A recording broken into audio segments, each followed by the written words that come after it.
following may not be suitable for all audiences. Viewer discretion is advised.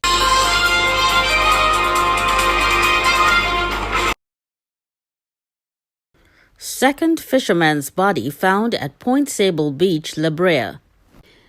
The body of a man was discovered in La Brea on Friday morning. It is believed to be that of missing Calibe fisherman Navindra Tolman Garib.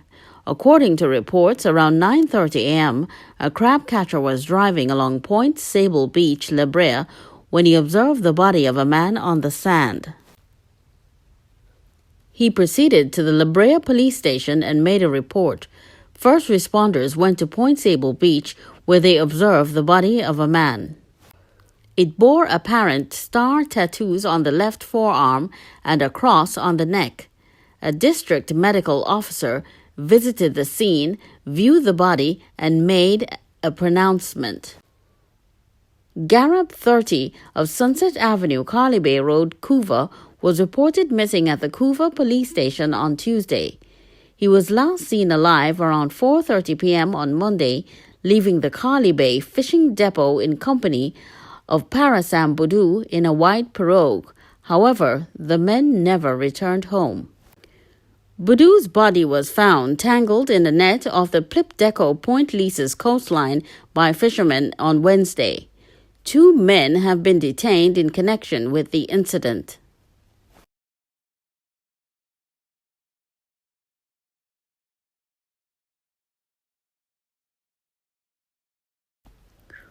Wife in police custody after death of husband. A 41-year-old woman is currently assisting Homicide Bureau of Investigation's HBI detectives regarding the death of her husband, which occurred yesterday, Friday, July 23, 2021. An official statement from the police service reports that about 4:30 p.m. on July 23rd, officers of the Maritime police station responded to a distress call in which it was reported to police that there was a domestic dispute at a residence in Catalina Courts, Saddle Road, Maritime. Upon their arrival at the scene, first responders allegedly observed a woman lying next to a man who appeared to be motionless. The woman reportedly made certain utterances which aroused the officers' suspicion. They later arrested her pending further investigations. The woman's husband was pronounced dead at the scene. Detectives from the HBI Region 1 who took lead of the investigation are currently interrogating the suspect at the Central Police Station, Port of Spain.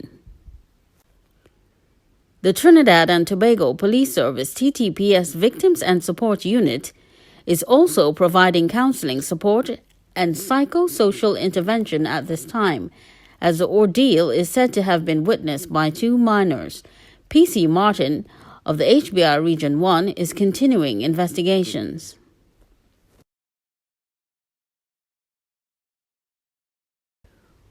Wife claims responsibility for Maritime chairman's demise. A fight between a couple led to the death of a 73-year-old man. The deceased has been identified as John Henry Smith of Saddle Road, Maritime. Smith was the chairman of Maritime General and Fidelity Finance. His 2 children, aged 9 and 13, allegedly witnessed the incident. At about 5 p.m. on Friday, Maritime police responded to a report of a disturbance in the vicinity of Hayland Park. Upon arrival, they saw a man lying on the ground in a pool of blood. A woman was next to him crying and holding his hand. The officers approached the 41-year-old woman and she indicated that she lived at the house. She claimed that she was responsible for Smith's demise by stomping on his head. The officers cautioned the woman again, however, she continued to repeat this statement. She was immediately detained and the 2 children are now in the care of other relatives. In a statement on Friday night, the Maritime Financial Group wrote, "It is with a heavy heart and deep sense of loss that we make this post tonight. We are devastated to announce the passing of John Henry Smith, the current chairman of Maritime General and Fidelity Finance." John was a true patriarch and stalwart of the Maritime family. He served for almost 50 years as accountant, financial controller, head of marketing, chief executive, and chairman. Because of John, we at Maritime are who we are today. He was a fanatic for service, believer in people, stickler for time, but moreover, someone who was larger than life. Beyond business, John was an actor, playwright, musician, singer, and mass man. In the words of John, my whole philosophy in life has always been that there is only one purpose to life, and that is to enjoy life and living. It is not money, it is not power, it is simply to have a good time. We are confident that he did enjoy a full life. On behalf of our Maritime family, we first extend condolences to John's family, and secondly to everyone who knew him, had the pleasure of interacting with him, and loved him. May his life continue to serve as an inspiration to us all. This brief message cannot do true justice for our captain, the man always at the helm. But for now, please join us in raising our hearts and minds to recognize this man for all seasons.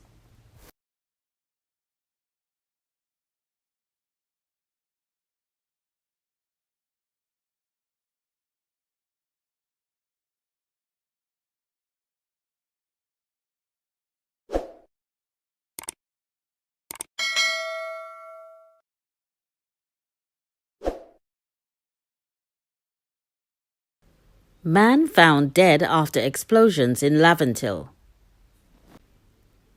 Around 7:20 a.m., officers of the Port of Spain Task Force, under the supervision of Corporal Suku, whilst on mobile patrol, responded to a report of loud explosions at Richardson Lane, Laventille. Upon arrival in the company of officers of the Interagency Task Force IATF, they observed the motionless body of a man of African descent, clad in black three-quarter pants and shirtless, suffering from gunshot wounds.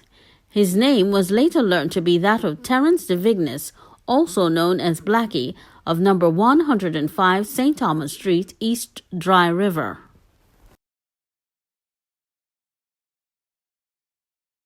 Man denied bail for assault of teen daughter. A 48-year-old man who detectives were told assaulted his 14-year-old daughter was denied bail yesterday after appearing before a Sangre Grande magistrate. The accused, a salesman who resides in Vega de Oropuchi, Sangre Grande, was remanded into custody until his next court hearing on August 16th. The man had previous charges including attempted murder, rape, kidnapping, and larceny. He was arrested and charged with 2 counts of assaulting a child by WPC Brooks of the Eastern Division Child Protection Unit CPU on July 21st. According to the girl, on dates unknown between the period June 30th, 2019 and August 1st, 2019, her father had assaulted her. She later confided in her aunt, who subsequently reported the incidents to the CPU. The girl has since been placed in her mother's care. An investigation spearheaded by W. Superintendent of Police Claire Guy Allen, supported by ASP Roberts, W. Inspector Bain Keller, and Sergeant Baptiste, resulted in the charges being laid against the man.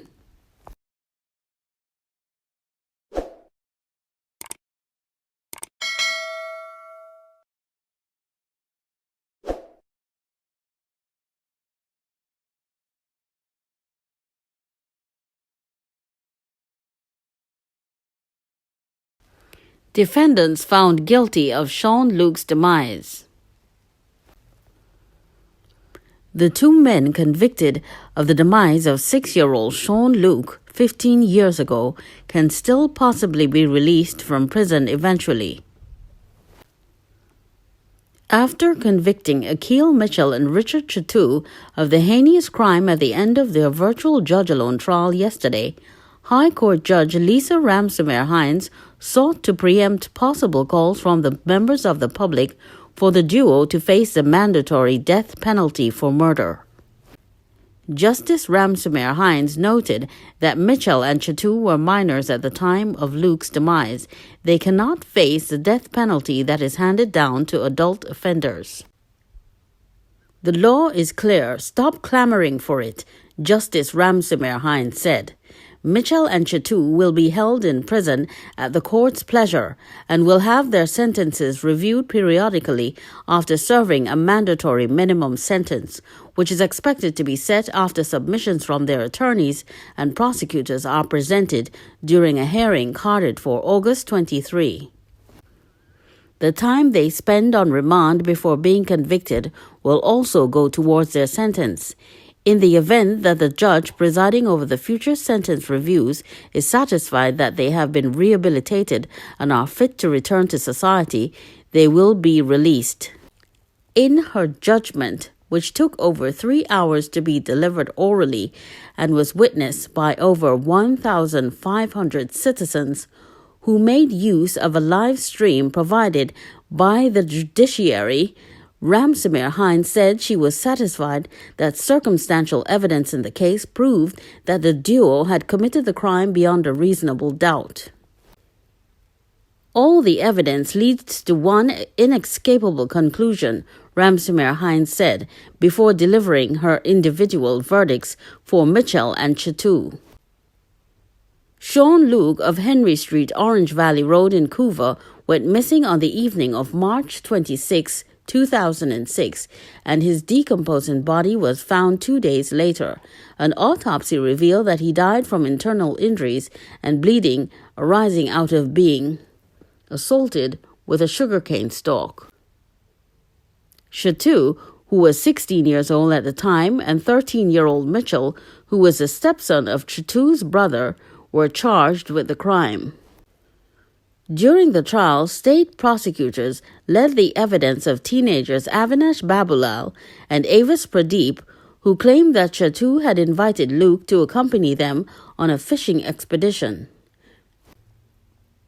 Both Babulal and Pradeep claimed that they saw Luke, Chatu, and Mitchell enter an abandoned sugarcane field where Luke's body was eventually found, with only Chatu and Mitchell emerging. However, while Babulal claimed that they entered the field on their way to the river, Pradeep claimed that the diversion came when they were returning.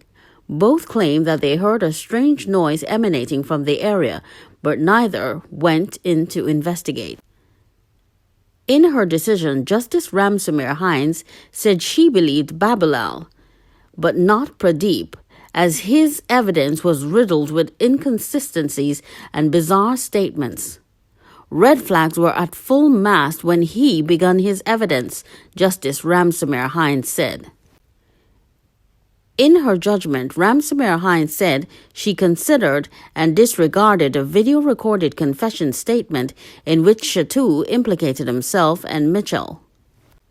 In the recording, Chatu claimed that Mitchell, who was spending time at his home, propositioned him. According to Chatu, after he refused, he reluctantly agreed to Mitchell's request to introduce him to Luke, who was his neighbor. Chatu claimed that he merely held Luke's hands and covered his mouth as Mitchell assaulted him, and then assaulted him again with a sugarcane stalk. However, Chatu elected to testify in his defense during the trial and claimed that he fabricated the confession as he was threatened and coerced by homicide detectives. Chatu denied any wrongdoing and claimed that Mitchell did not accompany the group on the fishing trip. He also sought to suggest that Babulal may have been the perpetrator. Ramsomere Hines noted that Chatu's initial confession was not reliable, as he sought to downplay his involvement. She rejected his subsequent claims of police misconduct, as she ruled that the homicide detectives in the case had provided clear and cogent evidence. Ramsomere Hines also repeatedly rejected allegations from the duo and their attorneys that Babulal was involved. I remain sure on the evidence that Avinash Babulal was not involved, she said, as she noted she did not think Chatu was being a truthful witness in the trial. Justice Ramsomere Hines also pointed to the DNA evidence collected in the case, which showed that Mitchell's body fluid was found on Luke's discarded underwear. A partial DNA profile not linked to Chatu was found on the sugarcane stalk and on swabs taken during Luke's autopsy. While Justice Ramsomere Hines said she was satisfied with the evidence of the state's DNA expert Dr. Maurice Abode, she expressed concern over the fact that evidence collected during the investigation was only sent of DNA testing at Abode's private lab at the start of the case. She noted that DNA testing was possible at the Forensic Science Center in St. James until 2018, when the center's equipment was not operational due to a lack of calibration. I find that unacceptable, Justice Ramsomere Hines said, as she noted that some samples collected had deteriorated over the lengthy period. As a secondary issue in the case, Justice Ramsomere Hines had to consider whether a legal principle over the mental capacity of a child under 14 to have criminal intent applied to Mitchell. She said it was rebutted as Mitchell was weeks short of his 14th birthday and based on the evidence was aware that his actions were wrong as he sought to give himself a false alibi by waiting at Luke's home and speaking to his mother before the other children returned. He pushed the cane stalk until there was nowhere else to go, she said. Mitchell was represented by Mario Merritt, Randall Raphael, and Kirby Joseph, while Evans Welch, Kelson Pope, and Gabrielle Hernandez represented Chatu. Sabrina Dugdeen Jaglal, Andrew Bola, and Sophia Sandy Smith prosecuted the case.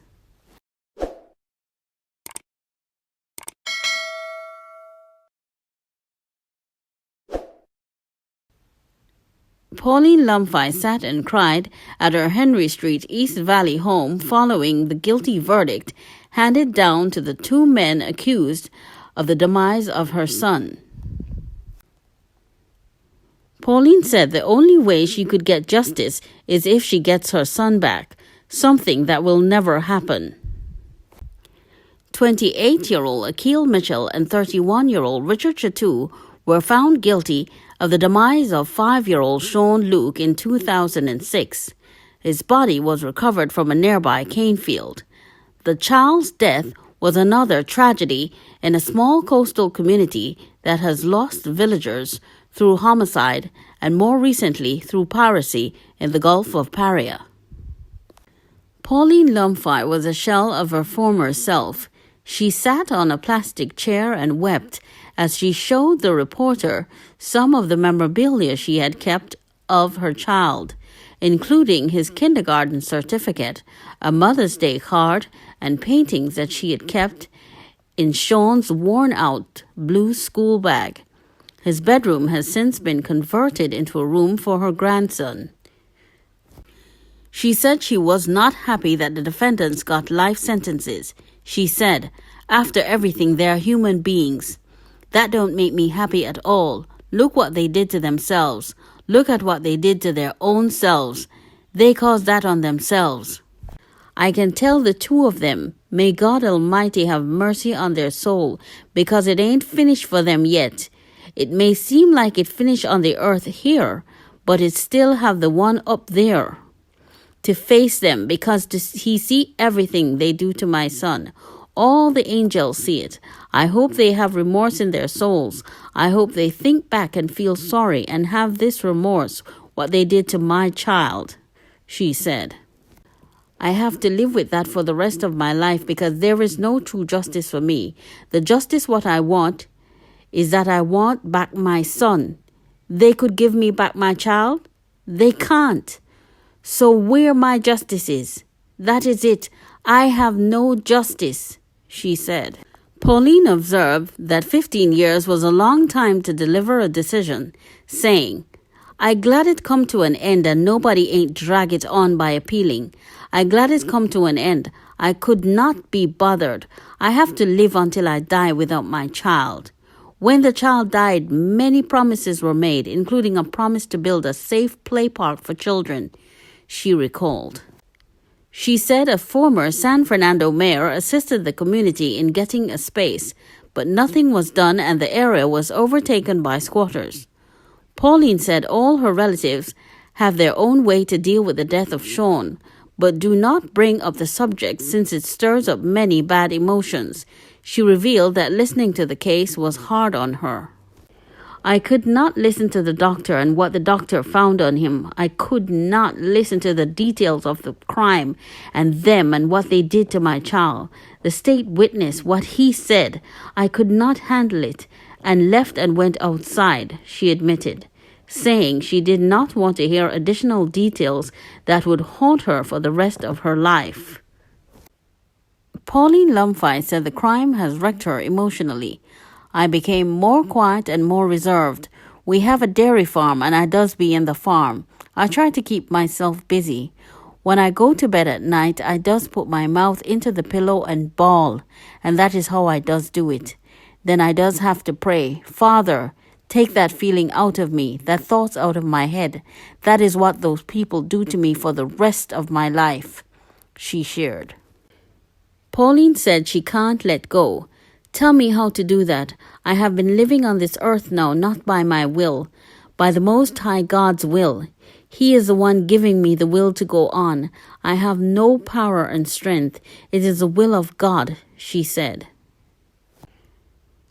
Damien Laventille, 42, the brother of Sean Luke, said the hardest thing to do after the funeral was to pack away the clothes and personal effects of the child. Damien said whenever he was not working offshore, he took Sean for van rides. He said it was hard for his mother to be exposed to the gruesome details of the crime. No parent should have to go through that, he said.